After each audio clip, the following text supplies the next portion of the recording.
Hello everybody, welcome back to XTX Tutorial.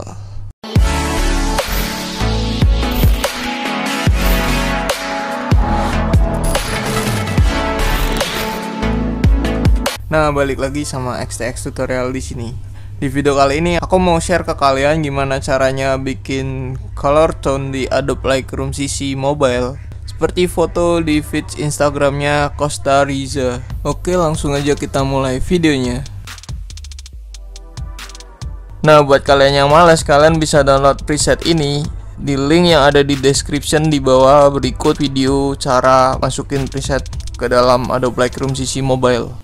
Tapi sebelumnya jangan lupa untuk like dan share video ini. Dan buat kalian yang belum subscribe channel XTX Tutorial, klik tombol subscribe terlebih dahulu.